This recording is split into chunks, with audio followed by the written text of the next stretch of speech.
told him to sign? Just a handful of things. Caesar continues to show cognitive skills that far exceed that of a human counterpart. The drug in his system has radically boosted healthy brain functioning. The drug works. These tests need to be contained. Viva la chimpanzee! Viva la monkey, yeah, boy. Them apes are rising, boy. Hey, man, I tell you what, when the chimpocalypse happens, which according to this movie is going to be next week, and our ape masters take over, I'm going to just get some coconut shells and strap those on my lips and be like, hey, I'm with y'all. Ooh, I want to be just like you. I, for one, would like to salute our ape masters at this point and offer my allegiance. Well, Let's Do This has only been predicting this for the past, true. How many, 3-4 years? I don't know. We've been telling people, man. And apparently somebody filmed it and showed it to the world to get them prepared for this shit. Even though, I will say, the chimpocalypse, they made this movie make it look so polite. You know, I was thinking, when I thought about the chimpocalypse, I thought about apes like, ripping off noses and ears and fingers and ripping off assholes and throwing them at you. You're thinking about wild chimps that just go crazy. Yeah. But these are smart, intelligent, organized chimps. Yeah, these are higher intelligence chimps. So they don't rip people's nuts off. They're like same way you would be, like, ew. Yeah, exactly. Yeah, it's like, hey, we're going to have to clean up this mess. So calm down there, Junior. We're going to be cleaning up nuts all over the place. It's ridiculous. I know that these chimps would be like that, because you start out with the smart chimps and you got the dumber ones and the smart ones are like, hey, man, you can't be throwing shit and doo-doo and all that. Right? We doing this intelligently. I got an image, man. Now, excuse me, where was I? Oh, yeah. You're not only playing with your life, you're playing with mine. Yeah. Now, is your head on straight, man? I know. Caesar is like, hey, come on, use a coaster with that. What are you doing? Yeah. We're trying to have a society. I know, Rein it in, Lancelot Link. Let's get this show on the road. And I don't like it either because, Cyrus, they would turn Leon and I and you against each other because the apes would come up to us and they'd be like, now, white folks don't call you monkeys all your life. Now, which side you going to go on? Are you going to be a monkey? You want to be with these people over here and lose your nuts right now? And I'll look at Cyrus. I know. Yeah. Me and Leon. I'll look at even on Leog, I've never made a monkey joke. All right? So, I'll look at Cyrus and go, hey, are you going to take that? Yeah, you would. Don't worry, co-host. I'll pretend you like the volleyball is hanging up in my cage. Oh, I'll be all right. Don't worry. No, you know what, man? Everybody has had a lot to say about this film, Rise of the Planet of the Apes. People have either said, there's too many of these in it. Well, the people are saying the Rise of the Planet of the Apes. Oh, right, no, too many. It's because one time they just said Rise of the Apes. That's what they're going to call it. Yeah. And then they had to put Planet of the Apes in there just to keep it close to the brand. Because somebody in marketing said, are you out your fucking mind? Yeah. We're doing this for a marketing tie-in. Oh, yeah. No, you better put Planet in there somewhere. Yeah, people aren't going to just know because if you watch the trailer, there's no direct tie to it. They don't look like the apes from the Planet of the Apes movies. They're not wearing clothes. Right. They're not really walking up. They look like a computer's version of apes. Yeah. And obviously they have to. Because how can you not have Planet of the Apes? Because, you know what? Hey, we got a shitload of DVDs we still need to sell. Oh, hell yeah. They don't sell themselves. So, get the people re-interested in this franchise again. It's funny because you make it sound like an executive you better put Planet in that shit. That's the key word right there. What's wrong with you? Go change this shit. My chimpanzee is strong. Hey, goddamn, give me a marker. Yeah, my chimpanzee is strong. You're going to be a janitor next week if you don't put that shit on. Exactly. Hey, Coco, take care of this guy for me. Stupid. But, a lot of people have been looking at this and been like, wow, this looks amazing. That the CG in this looks incredible. And then some people have been like, you fucking with my series. I grew up with Planet of the Apes, and you can't do this, okay? You messing with my childhood. You messing with my, with my memories. And I'm happy to say, I don't know if us four monkeys in here can actually speak for the rest of the movie going public, or should we say the rest of you monkeys out there, because apparently y'all love giant robots more than anything else. But we were talking about it before he came in, and we all love the film. Well, that's the thing. A lot of times Hollywood will, they'll lure your childhood over with a puppy and then rape it in the back of the van. We were gun shy. Yeah, exactly. You're like, I don't know. I had to get some preparation H the last time I went with you. But sometimes Hollywood will pick up your childhood, buy some ice cream at Baskin Robbins, take it to Toys R Us with a gift certificate. And then rape it in the back of the van. Well, no. then drive back off at home. And you still stand on the sidewalk talking about, hey, ain't you gonna rape me? I know. And you know, It's not raping. It really tries to do something that's atypical for this type of summer film, that it actually wants you to spend time with the characters. Absolutely. To get to know them, to care about these people, that there is no clear-cut villains. Oh, yeah, It's yeah. like, wow, this is a summer film. Well, it does that thing that I always want movies to do, is where they make everybody's motivation clear and believable. Yeah. Every action they take, you go like, that's exactly what this character would do, or I might do in this situation. And that's what this movie does. I mean, with every character, there's a reason and a purpose behind what they're doing, more so than, hey, let's show off special effects. Yeah. You know, they actually give you character. They give you a reason to care about Caesar, which is the Yeah. one main character who really steals the show in this movie, as he should. But you know, the thing is, though, I was shockingly surprised by James DeFranco, because I've heard some things where some people were like, James DeFranco felt like Wait, why are he you was calling out him of place. DeFranco? Oh wait, James is it Franco. James Franco? I don't know why I called him DeFranco. Because he looks like duh. DeFranco. Why are you trying to DeFranco him? You see him at the Academy James Awards. Franco. I don't know why, but the thing is, I was a little worried, and I was skeptical specifically about him, because I was hoping he wouldn't come in this movie still stoned after the awards and trying to act and trying to convince me like, okay, I'm a scientist, guys, believe this, because I'm like, oh God, I hope they're not going to pull a James Bond where they get this attractive hot chick and try to convince us that she's a fucking rocket scientist. Can I tell you something, though? You know who that role was originally supposed to go to? Who? Tobey Maguire. And Tobey Maguire, now, Really? yeah. And here's the deal. Now, funny. Oh, you're not Spider-Man anymore? Get the fuck out of here. Yeah, no, They told me the Green Goblin stole it from him. no, he kind of stole from himself. I took Mary Jane, and now I'm taking your role in the Apes movie. I tell you what Tobey Maguire did, and this is what they say. Nobody knows for sure, but somebody said that Tobey Maguire took the script, read it, came back with changes in it, and they kind of like, you see that CG monkey on that screen right there? That's the star, not you. But wait, he trapped over hell. He went through. Wow. Yeah. Okay. And they're like, hey, call James Franco. And then, they got James Franco in. I had the same worries that you did that, look, let me quit lying. No, I did not.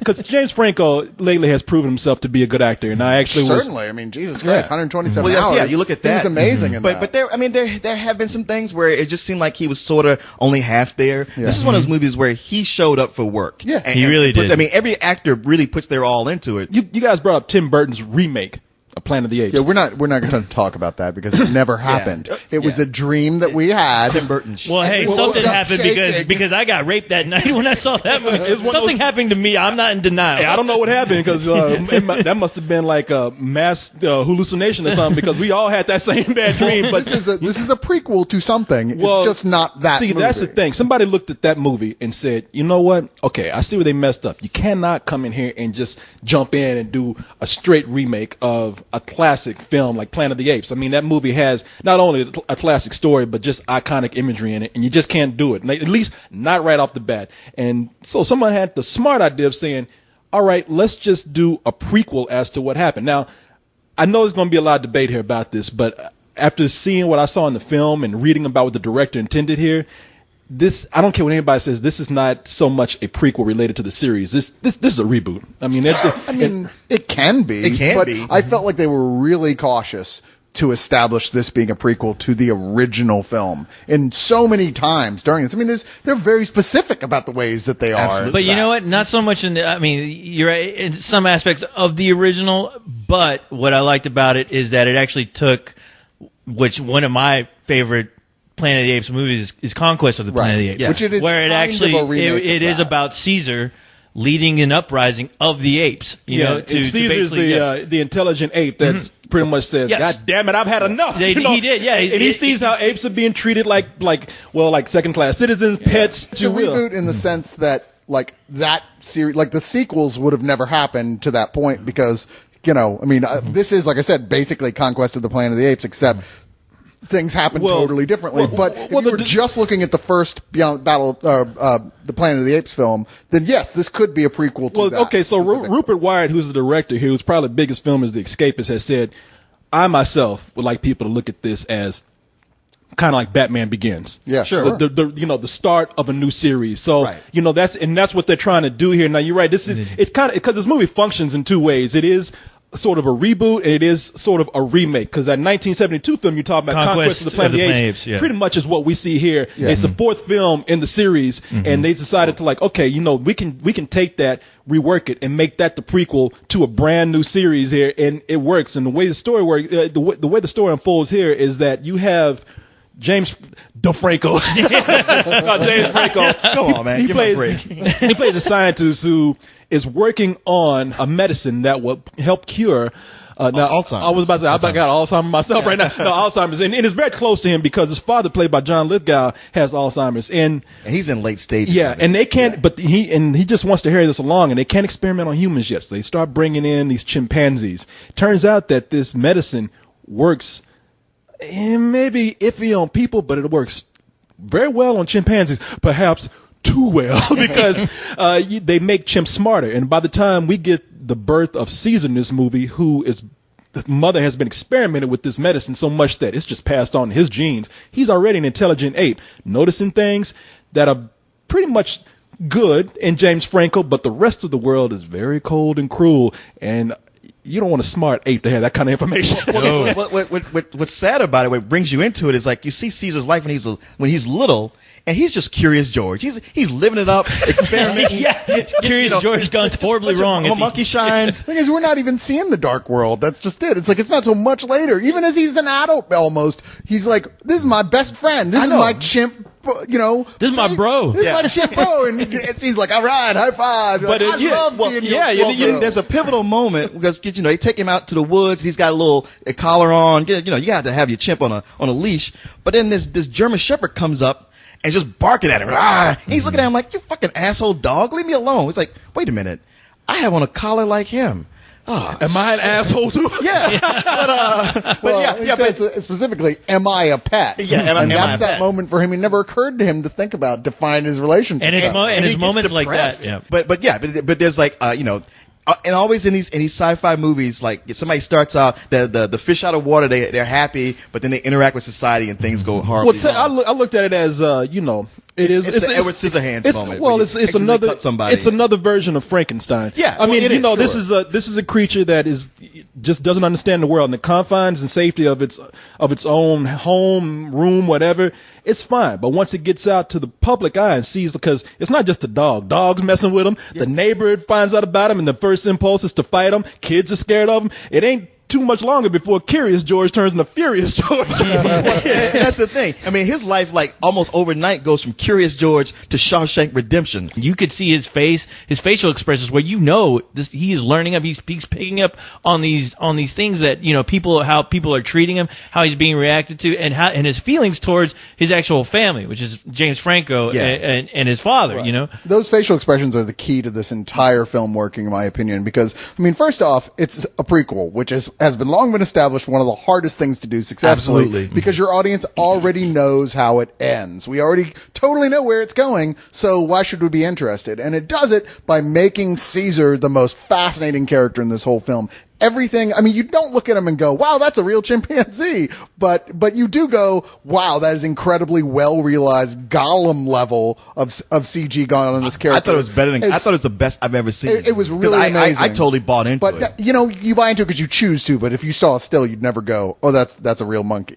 Just saying. But it's partially because he's so expressive, and you believe it because he does have he has almost higher than humans intelligence. So they make the way he looks and the way he's expression, because obviously they're not talking. Right. Yeah, and a lot of that credit, that credit has to go to the performance, which is by Andy Serkis, who also performed as Gollum. Shit, this might be the year that like a CG actor gets a nomination. Yeah, you're right. He should, because it's the same company who worked on Lord of the Rings. Weta Digital did all the special effects. It's funny because Andy Serkis does not have like movie star looks. Look at his face; it looks like Mr. Bean. But being CG characters, like especially ugly CG characters, that's his niche now. He's the guy. No, he's in a movie where he played Ian Drury from Ian Drury and Drury and the Blackheads called Sex, Drugs, and Rock and Roll. Yeah, and he was fucking phenomenal on it. You know what he did in that? That guy's such a committed actor that he actually the guy Ian Drury or whatever. Ian Drury, I think. Yeah, the guy I forgot what he had, but he had polio, I think. Yeah, and one side of his body was like weaker than the other. Andy Serkis actually went out and made one one side of his body stronger. It made the other side of his body weaker. That guy is like the new movie monster, like the Lon Chaney of this era of doing these performances and making these characters really come to life. And so far, he's been the forerunner in those kind of performances. Everybody knows him for Gollum, but then he went on to do King Kong. He plays. He's also does a role in Tintin, the captain. I forgot his name. But anyway, and then now he's doing this. And looking at this and all these other movies, I'm sorry, people. Not that I put too much in the Academy Award, too much stock in the Academy Awards anyway. But just to be fair, this film right here needs to be an argument that acting is acting. Okay, and this guy is carrying the film as a CG actor. Here's the big argument for it. On set, he is performing. This is not like a CG character that they threw in. They digitally mapped in him because he's wearing one of those motion capture costumes. Right. Yeah. And they're capturing his performance. These days map his face. They have this series of lines they draw on it that are like have fluorescence in them or something. So it literally picks up every move of his facial expression. You want to hear something funny? Just something offshoot here. What, on Spill? See, that's what I'm saying. You want to hear something funny? You don't ever hear that on Spill. I'm just putting this out. It has nothing to do with anything. I'm just going to blow your mind. They say that there's actually water, that they're working on water right now that you can breathe in, or a liquid that you can breathe in.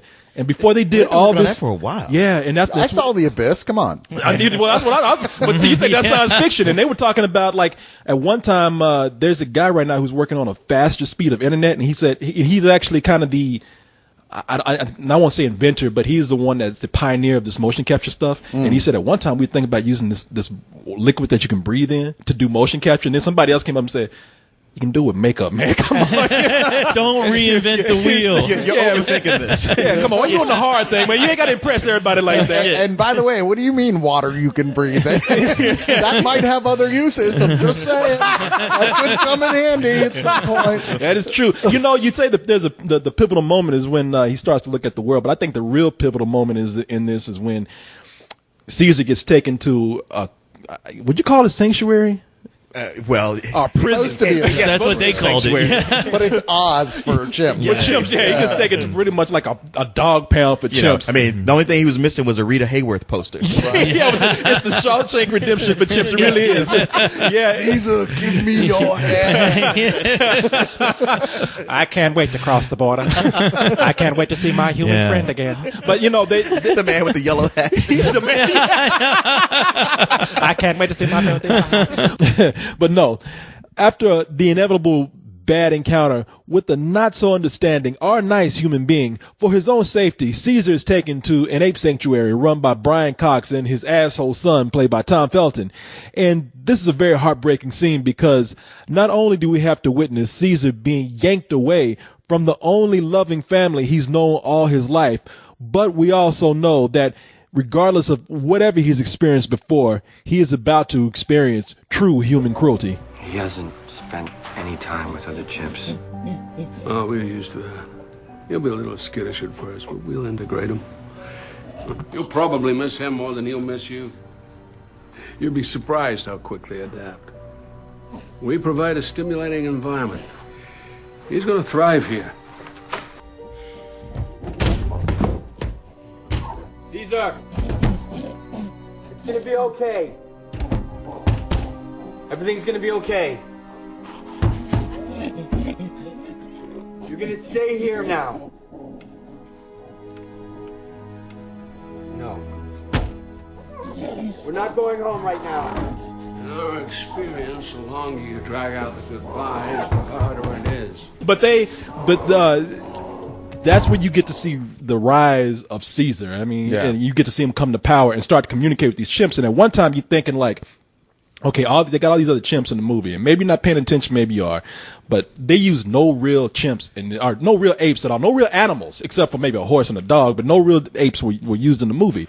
And then you start to look and like, okay, that orangutan looks real, but damn, that motherfucker's acting, And it's here where you begin to realize like they went as far as to give a select number of these apes personalities. And that's when the movie really took off for me. To see like Caesar come in and like it is like prison. Like he's about to get shanked by another chimp, you know? And he comes in, he's just like, he spends one night thinking about things. He's like, wait a minute, I'm smarter than these other dumbasses in here. They do it in the smartest way because, like I said, the first reel of this film is a really touching story about the relationship between this guy and the ape, and like how they're growing to be friends and their differences, and how he's charting his progress. And John Lithgow who's not studying from Alzheimer's, he's suffering from Alzheimer's. Yeah. And that is just so sad watching you know his dad almost dying from it, and he's bringing him back.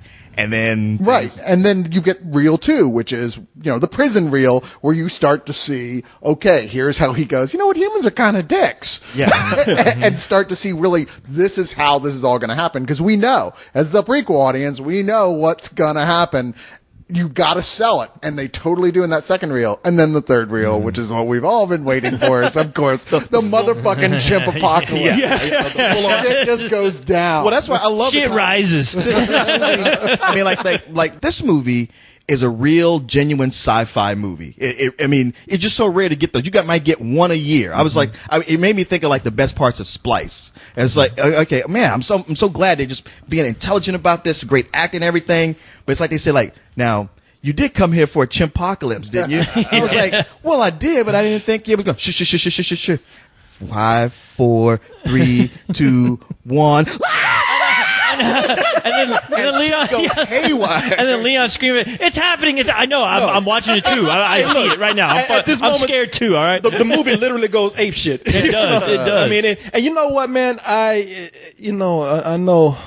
Oh, here it comes. I know, There we go. I'm going to rip your nuts off. I swear to God. Nuts, feet, hands, nose. Luckily, I gorilla glued my nutsack to my taint. You can't really. But no, you know what? I have to say that there are some performances in here which I don't think they're bad actors. I just thought that the characters were just very, very one-dimensional, or not very well used, like Frida Pinto, who's from Slumdog Millionaire, who's gorgeous. But that was the one thing. Like it's almost like James Franco's world was coming to an end because his best friend is locked up and his dad he's in the last throes of life. It's like, oh, it's so sad. Wait a minute, he's fucking Frida Pinto. Fuck him. She might be the most gorgeous woman in the world.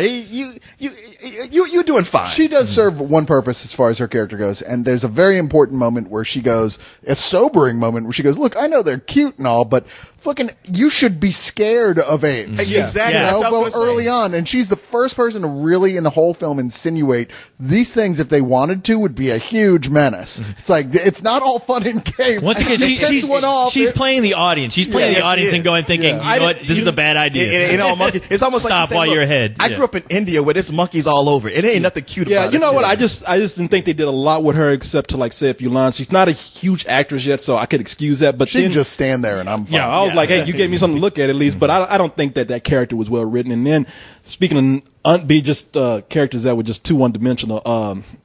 What is it? Brian Cox.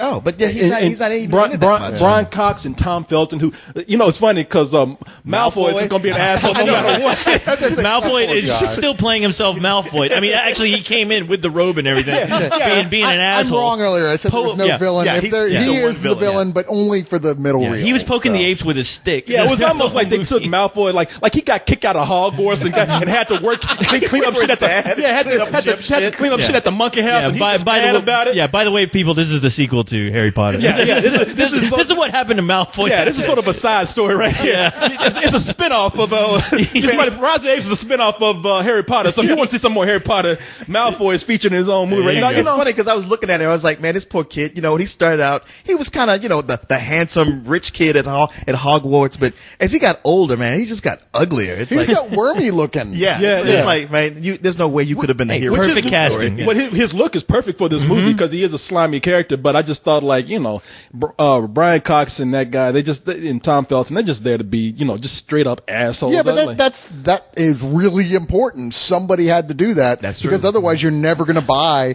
the transfer for Caesar of becoming as angry as he is. I would say that, but he did it with such a, a snidely whiplash sneer, like, you stupid ape. He was just more like an asshole teenager, like they can be. Yeah. Like he hated working for his dad, and the only jollies he got was torturing the animals. I got that. It didn't work for me. I mean, it's his insecurity. I don't know. I don't see how it didn't work for you. Yeah, like I said, I just it was just putting it on too thick with the sneering and the hey, you stupid. Right. And I think it's just his face. I'm starting to reach for your nuts. You better come up with something else. It's not selling me on that. Just leave me my dick in hands. But you're gonna see shit going through the air. That's me. my other complaint with this is, and this is the biggest one, is they just have to really crowbar in references to Planet of the Apes. I'm talking about the Charlton Heston version of the first one. I mean, they go as far as to like put in Charlton Heston on a television set. They'd say one line that I'm like, you sir, I could dismiss, but then they come in and say one of the biggest lines on the Planet of the Apes and just didn't work. And I'm like, you know what? This movie's strong enough to stand on its own. You should not have to reference anything. But the only moment, just that one, the one that you just referred to me, and I don't want to say, I mean, God knows people could probably guess, but it's like the most famous line pretty much from the movie. And you're like, wow, this is, okay, even though it was appropriate for the scene that this guy might say that, we all know that line from the other movie. Too well. I just went, oh, okay. None of the other things. I liked all the other things they did, though. I liked seeing Charlton Heston on the TV screen because it was kind of in the background. Like, oh, that's a clever reference. I like the way it sets up for, the next movie and little news references of shit talking about the rocket going off into space. I like that stuff. I was telling me and Leon were talking about this too, because I mean, I noticed that, but I think if it had been in a lesser film, it would have made me even that more pissed off. But watching it, it really didn't. I was having such a fun time, and just knowing that, okay, they're really treating this property with as much respect as they did with the original franchise. And I was happy with that. So of course, I mean, I know they're going to throw that in, but it didn't bother me to where I was cringing. You know what? My biggest problem with that is, and I stand pretty firm on this. It's like they don't trust the audience. It's like, we have to reference the original Planet of the Apes just in case you forgot where it's from. It's like, you made a good movie. You don't need to do that. My biggest pet peeve is like people who just cannot let go of the past. Speaking of the English black man, the debonair English black man. What's his name? Because I really like that actor. His name is David Oyelowo. Okay. One of them African names, one of them British African names. But the guy's a good actor. I have seen him in MI5. Yeah, he was in the number one ladies detective agency. Yeah, and he's again an actor who's capable of being able to carry any role except when he's given just a one-dimensional personality and some like weak dialogue. Almost every scene he's in, he's like, I'm all about money. I don't care about chimps. I'm a businessman. I'm all about money. And it's like, okay. And again, another character that's a little bit too sleazy to me. I'll be honest with you. This movie, on the human side of things. Oh, and not to mention, I don't even know this guy's name, but the neighbor, like the flustered neighbor who Hewlett. Okay, I'll give you that with the neighbor, because the neighbor is just an asshole through and through. Yeah. And even when he gets his ass handed to him by a chimp, even when the next thing happens, it's like, dude, stay on your side. Yeah, stay home and be traumatized. You're just attacked by a fucking monkey, all right? Yeah. You should be that neighbor who like lives next door to the Munsters or Samantha Bewitched. It's Gladys Kravitz. Yeah, on you should be looking out the window and be like, Abner, there's a chimp out there, Abner, go to bed. I was wondering if Dennis the Menace was also next door fucking with that guy. Yeah, the Menace was that fucking chip. Caesar the Menace. Bite your fingers off. But you know what? I don't think the movie was very strong on the human sides of things. I think the movie just really was taken off and made it an incredible, amazing film whenever you had the chimps and the apes. I mean, it's not just Andy Serkis. I don't know how much Andy Serkis. Does anybody know if he acted for the rest of the chimps in this film too? I have no idea. Well, if it was the animators or it was Andy Serkis or whatever, it's not just Caesar that's the spotlight here. It's the fact that they were able to take all these apes who aren't real, give them different personalities, fill the screen with them, make you believe that. And you're right. I mean, listen, I agree with you. It's like, yeah, we know that they're not real because these are fantasy apes. Because don't be kissing my ass now. I'm still taking your nuts. I know. I'm covering my nuts. Hey, man, I did like some, Cyrus, please. No, we were talking. Insert a sound of scissors right here. Scissors. Be a man and use your teeth. Yeah. Come on. It's because I'm a man that I'm not going to use my teeth. Oh shit! I shave for nothing. Damn. I don't like where this is headed. But put some peanut butter on. I think that because we were talking about they don't look real, but it's like it's a science fiction fantasy film. These apes are emoting more than the average ape. More than the average ape. No, these are not real not apes. As much as grape ape. Yeah, I was one acting motherfucker. Well, you know what, man? I know you guys thinking I'm just kind of throwing shit at this movie, and I am not. I do think it's an amazing film. Again, because these apes even given the human-like performances that they do, really still make you believe that they're apes. And I got to give the movie credit. Like I said, I believe, and people can disagree, and that's fine. I mean, I'm not arguing, but to me, it's kind of it is a reboot in the way that they've decided to recreate the rest of the series. If they decide to actually make more movies, and they've already said we put enough little nuggets in here hinting towards a sequel that they are planning on it if the movie's successful enough, and they've done that to where I do want to see this continue. I do want to see what they can do with this original spin that they've done on how this world has developed, and so this movie, I'd be a monkey's uncle to say I would give this anything else other than a full price. It is an amazing movie to watch if you just go just to see it as spectacle. And you know what I have to say, this movie just is the capper for me for a good summer. It was almost like the movie industry just said, yes, get your little robots and your CG animals out the way, and we'll bring out the real shit in August. So far, in late July. So far, I've gotten like Harry Potter, Attack the Block, and with this, I feel like I've gotten like blockbusters with real special effects, but also real drama. So yeah, this is a full price. It's actually turned out to be a really good summer. I mean, it's a good year and a really good summer. And I was just like, man, Captain America saved the summer.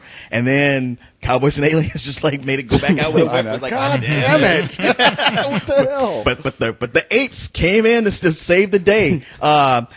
You know what? I disagree with you on the being weak on the human side, because I feel like it couldn't have been as good as it was without such great human interaction. And even if the characters weren't written as strong, the actors really stepped up and made those characters feel full. It way surpassed my expectations. I'm so happy to see a solid sci-fi movie with such great action and such a fantastic payoff.